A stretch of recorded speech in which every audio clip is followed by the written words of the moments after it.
Hi, this is János, it's Real World Audio. We are going to go into analog versus digital comparison. I'm going to give you my deep dive, my deep insights on the matter the realizations I came to during my decades of playing around, comparing these formats and my listening experiences. And I'm going to share something that is vastly different than anything I ever heard on online, and I hope it will be of use to you. So let's get into it. So usually when I see videos of comparing analog versus digital, people are asking the wrong question. And the question they are asking, okay, if I get an album like Diana Krall live in Paris, does it sound better on vinyl or on digital format? That's the question, and that's the wrong question. Because if you have a choice like that, then that one will sound better where the odds stack up. What are the odds? Number one odd is your own system. If you have optimized your system so that subjectively your digital sounds better than your analog on most of the stuff you play on each, then the answer is probably you should get the digital version because that will sound better for you. That's number one. Odd stacking number two, the one that was mastered better, because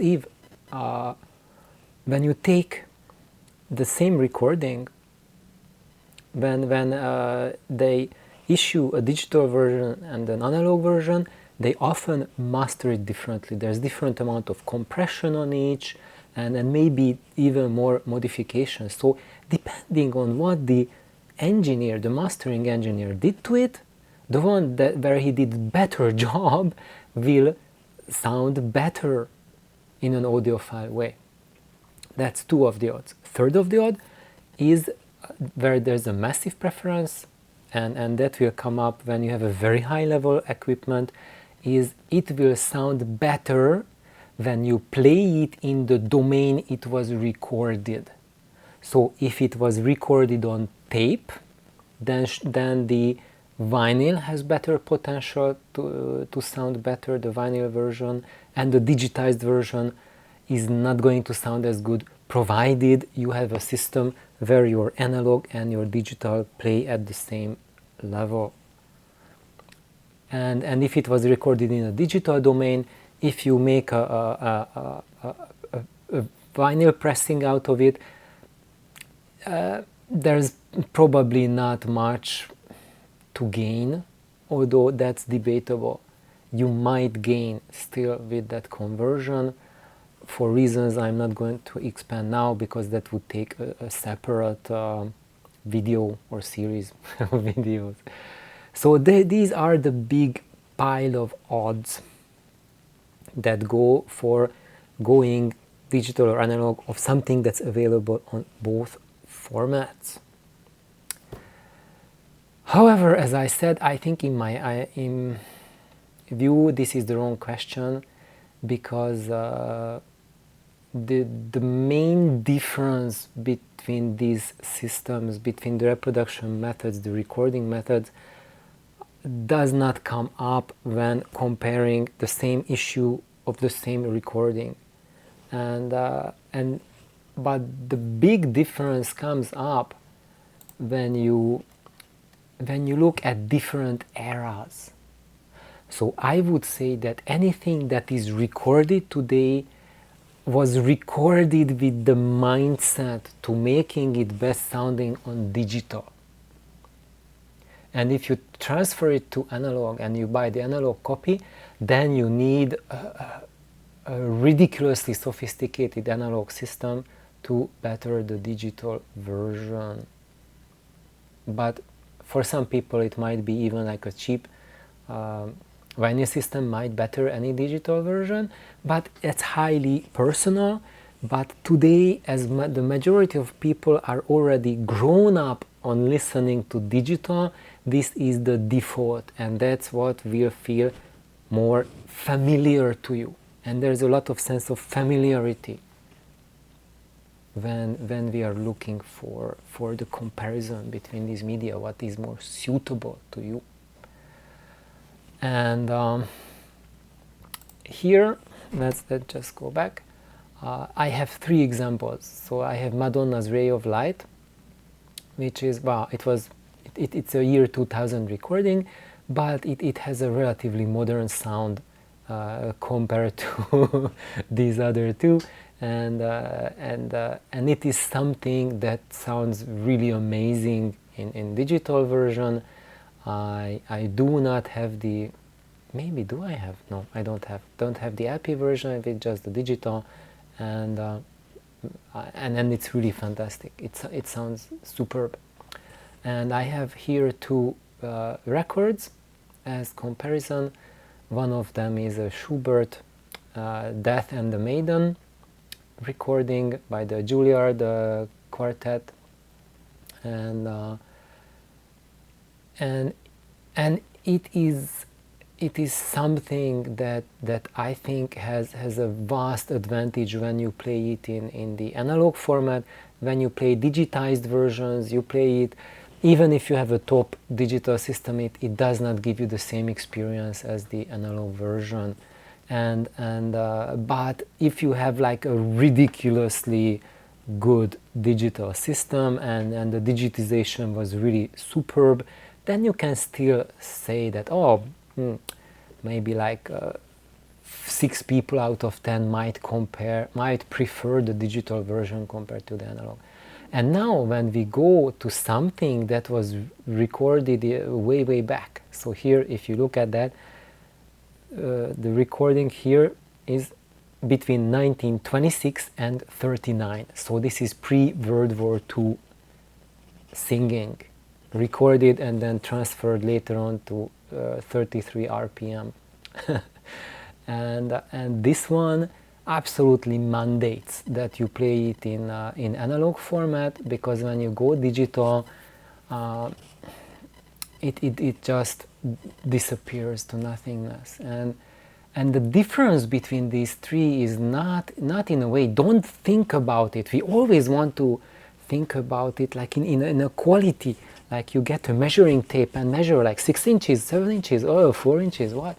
That kind of thing. No, I think that's the absolute wrong thing to compare these recordings, and I will explain in detail why, and we will get into it really deep very shortly, and it will be very clear why these 3 are vastly different, and when do you need analog to play and when do you need digital. And that's because I think what I have observed during my 40 years of actively comparing in my mind recordings of different eras and mindsets, and when I listen to music, I really listen very deeply, and I really place myself into the time, into the era, into the music.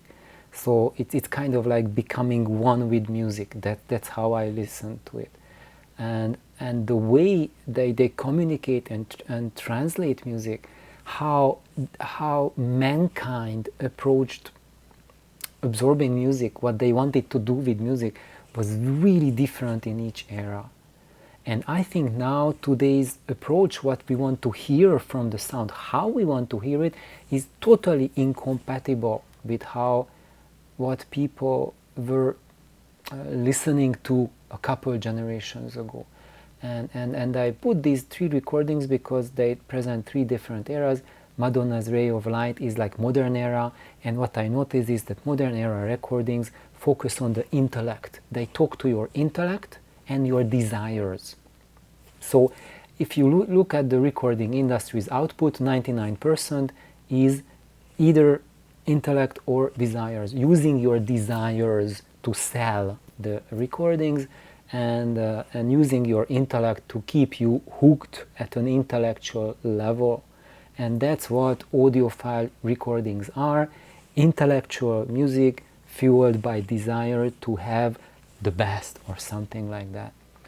And when we go back to the 60s, the post-World War II era, when really we had that huge technological expansion, that turning from a very primitive recording playback system, and at least what was available at most people's homes, there was still technology, yes, back then, even like pre-World War II, which was astonishingly deep presentation of recorded sound, but it was not available to the public. This was the time, the 50s, 60s, when it became available to the general population as well. And this was the period where the focus was on invention and inward focus. And I'm saying that because my grandpa was active during this time, like intellectually active. He was also a musician, classical musician, so he was doing what these guys are doing here. And he was the one who taught me about classical music, about audio gear, and he told me about inward focus. So when I listen to the music, my attention goes in, and just close my eyes, don't even think about the people, what they look like, what the musicians look like. Just become one with the music. So basically you are going deep.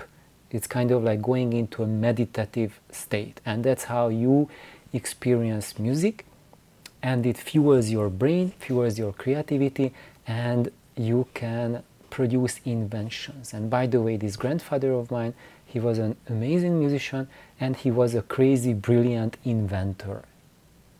And he really exemplified that era, the spirit of the era. And when you have a nice analog system, then this spirit of this era is really just so beautiful, just shines through. And when you listen to the digital transfer, gone. You don't hear any of that. You just hear it from the echo of today.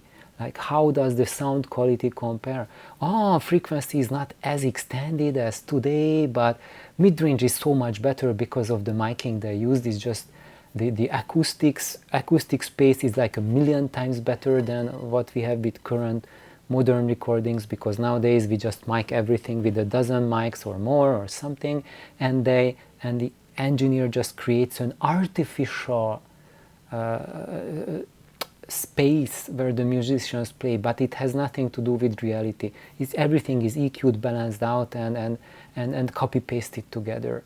In this era, they just had one mic for mono or 3 mics for 3-channel stereo, and then they down mixed either to 2 or just left out the center channel and just used the left-right channel for a stereo recording, and that was something much more simple than what we have today. And you have the ability from these recordings, which were done in the 50s, 60s, to get the wholeness of the space, which is lost in today's recordings, except the ones where they do 2-channel recording, but when they have the multi-mic version and they mix it to death, which is fun for the engineer and creates fun results and amazing stuff. There's lots of good music, like think about Pink Floyd and others. It's really fantastic, but it does not have anything to do with the realism and the weight that hits you in the analog version of the recordings from the 60s, 50s and 60s. And when we go to pre-World War II era recordings, that's where things become like absolutely mind-blowing, because here we have only one microphone recording, not even 2 or 3 like the stereo era, early stereo era, one only, and most of these were just like really like Victrola recordings were just like mechanically transferred, the vibrations mechanically transferred, and there's like no intermediary between the singer or the musical event and the recording. You just get directly. And of course it has its limitations, and everyone is talking about the limitations, and I'm not going to ferret those limitations to you because you probably know them all by heart. If not, it's very easy to find a list of them, comprehensive list of them. But what these sources neglect to say is that there is a directness that is just completely gone from the later era recordings, and it's just absolutely astonishing. And the recordings from the pre-World War II era all focus on the heart, so on the emotions, the emotionality, emotional connectivity, and the era to time travel you back to when my grandfather was a young man, like half my age. It's just insane. It's off the charts, and it's not. It's like nothing that I can compare it to. It's not like, oh, it sounded great. What an amazing bass! Last week I heard a concert and live, and this recording, double bass sounded just like that. But what's the meaning of that? Where does it get you? How does it change your life? You just go another concert and that's it. But you can go to as many concerts as you want and listen to the double bass. It's fine.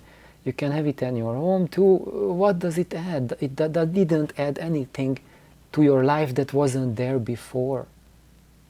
But when you can connect to these people at such a deep level, it really changes your life.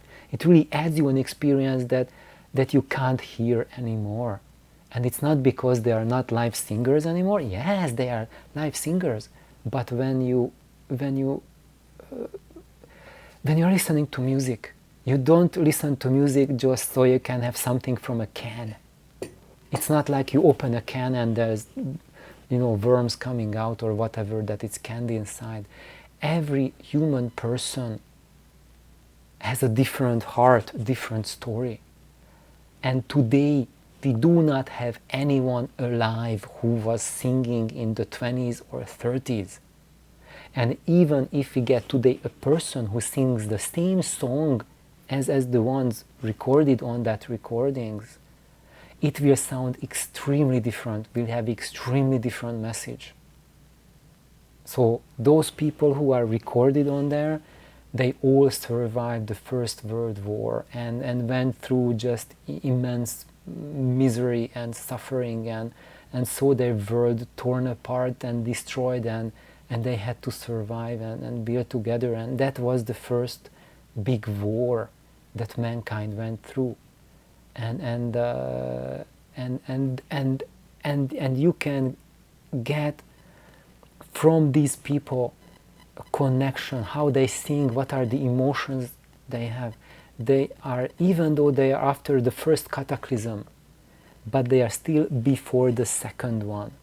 And I think the Second World War, that was the one that truly broke the heart of mankind. Since then we are broken, and the oldest that we can reach back to are these, what is stored in these recordings, like the 20s. There are some recordings from like 1918 or something like that also, but this is pretty much the era that we can, as far as we can reach back. And when you reach back, you can feel that, oh my goodness, the world was so different there. People were so much more sincere, and it's not like this fake plastic yuck world that we live in today, where everyone is just have a mask on them, and you don't see the people. You see robots and computerized images. And now we are just, So to me, this is what you can hear from analog. And this is where analog shines. And when you have a transfer to digital, most of it is gone. Maybe if you have an extremely good digital, maybe like 1 or 2% of that can creep through the digital, but it's not going to be very, very useful. And why is that?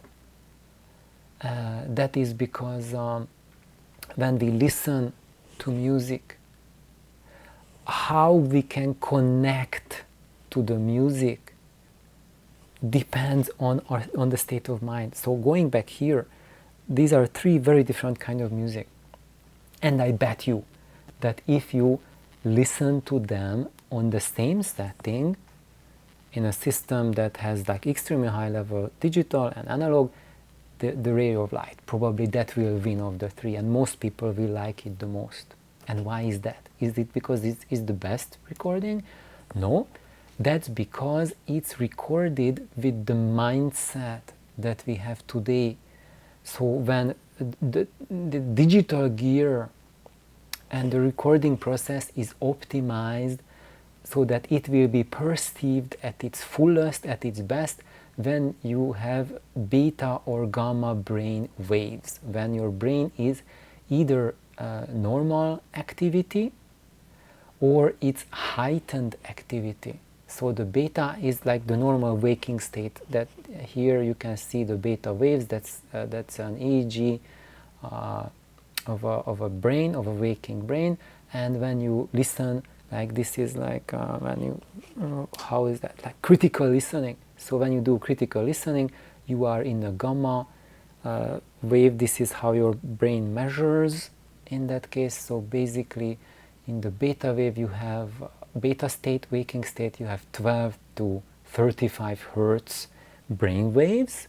So between these two regions, there you see there are some lower frequency waves and higher frequency waves riding on them, but it's kind of like you see these big amplitude cycles. And when you go to gamma, which is critical listening, so when you are focusing on something, you have just a tiny bit higher frequency, but it kind of like snaps to that 35 hertz, but it's all, you see, all 35 hertz. There's no lowering down to like the 12 hertz and no tiny bits riding on it, but it's just varying amplitude 35 hertz. Basically your brain is going through sugar like knife through butter. It's like you are your brain when you have when your brain is in that state, your brain is burning up as much calories as you do if you go to the gym and push weights. And actually this is where we audiophiles live. Oh sorry, my pointer wasn't there. So these are the beta waves, and then these are the gamma waves. And when we are in critical listening audiophiles, then that's gamma waves, and that's where digital truly shines. And also when you go to not critical listening, just your normal everyday, that's the level of party music and casual listening. So if you have like a system that you want, when you have a party at home and it sounds great, there's also an edge for digital, but you can also set up analog to sound good there, but digital will have an advantage. You will have much easier job to do this with digital source than an analog source. You will need 10 times less expertise, less cost, it will be easier, and it will be successful for more people. So if you have like 50 guests, more of them will prefer the digital presentation versus the analog. There will be some odd guys, maybe like me, who would prefer the analog, even though, but more likely, maybe not. There are some digital setups which I'm really happy with, but in vast majority, even at this level, I usually find that people have more success with digital than analog. However, when the party is over and we have done our critical listenings, your audiophile buddies go home. That's when you turn off your digital and put on your turntable, and you just sink deep in your chair, and you go to a meditative state, an alpha state, and then you just start dreaming with the music. And I call this deep experiencing. And when you go deep experiencing, your brain will start to process what you hear in a different way. And when you are in this state, then analog has a very good advantage over digital.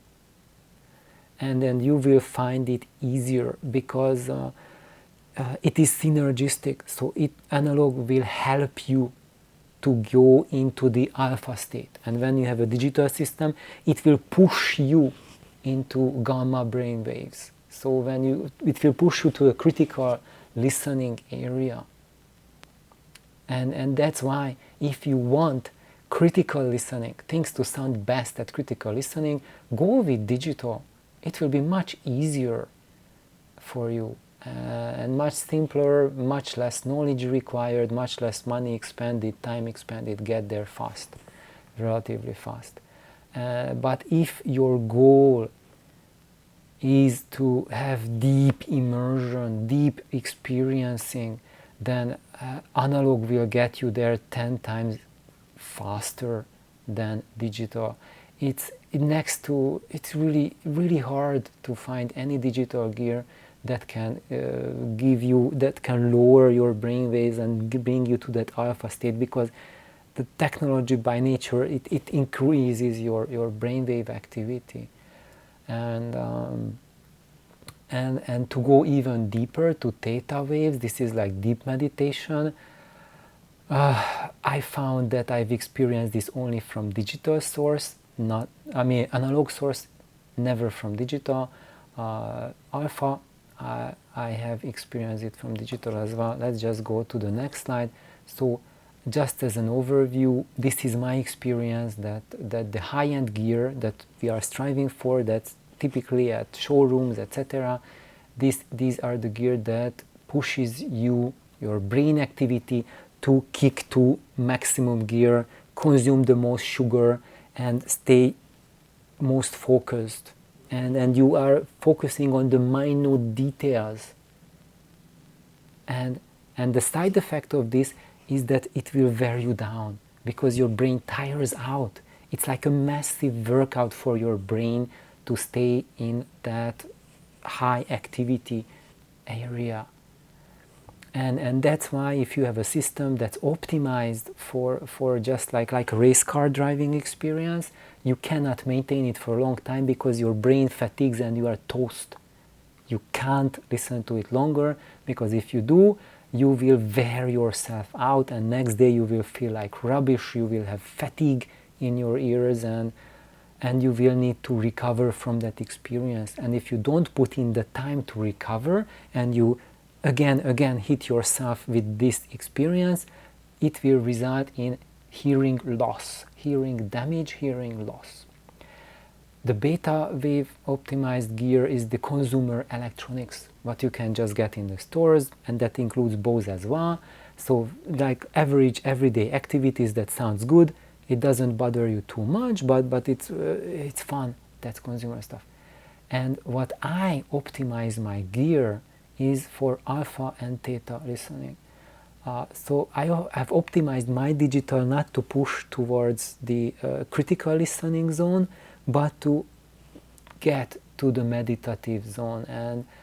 And I have lots of tricks I shared. So I use older digital technology to achieve that and modify the heck out of it. And then digital can be coaxed into getting you more into the alpha state, where you don't feel pressured by your audio gear, but you go into a slower brainwave, which is also like a resting recovery. So that will allow your body, your brain to recover. And I have really intense work days, and I need recovery after that. And the theta is that brings you even lower, like a deep meditation. And this is where when you have it's like altered reality feeling. So when you are in the alpha state, it's like deep experiencing, so you can connect to the emotions, you can connect to the humans playing. And when you go even deeper than that, then you feel that your reality has changed. Something is different, your feeling in your body is different, the air is different, the energy around you different, atmosphere is different. What you are breathing in is not the normal air, it's something else. the singing happening is not just a voice, you feel it in your body. It's what it's doing is that it's talking to you, and not just to your consciousness but to your subconscious as well. And it's when you are in the theta state that really connects up your subconscious to your conscious mind. And that's what sleep is about as well. We cycle through the theta states during our sleep to put together our experiences during the day, and then just that morphs into your personality over time. And when if you access the theta state while being conscious, then you can consciously incorporate your subconscious into your conscious world. And you can use this, for example, I use it to make better audio gear for myself. My approach to put together my audio gear and create the synergy between them is to dive and make the connection with my subconscious, which will help me, guide me to create synergistic equipment. Because in my channel I have shared a lot of rules and observations that I noticed on what makes synergy, or the most primitive layers of synergy, how you can technologically make that happen.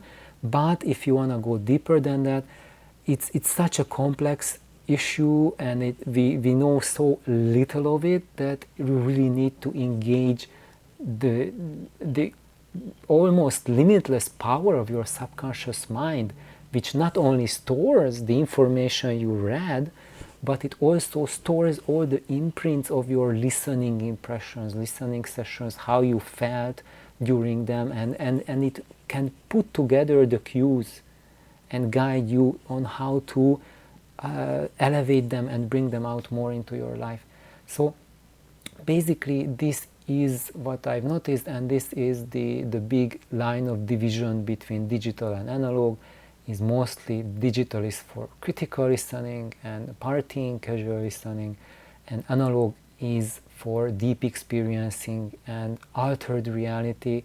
Now I would say this altered reality is something that it's very, well, maybe I won't say who experiences and who doesn't experience. It's up to you to share what you have experienced, and of course both of them. This is my experience. It is possible to have experienced any of these experiences with either digital or analog, just that digital is pre-qualified, has the massive advantage to go with the gamma and beta brainwaves, and analog technology is massively preconditioned to trigger alpha and theta brainwave activity. So that's my take. So what I recommend is do not obsess on that you have a certain musician and you wanna listen to it in vinyl or streaming, which is the choice. But what is your listening? Do you want the deep meditative listening experiences, or you want critical listening? If you want critical listening, then go for modern recordings and go with digital. It will be easier for you. But if you want really deep experiences, then look for earlier recorded music and analog, and you will be very happy. So that's my take on this subject. I hope it was illuminating, and have an amazing day. Bye bye.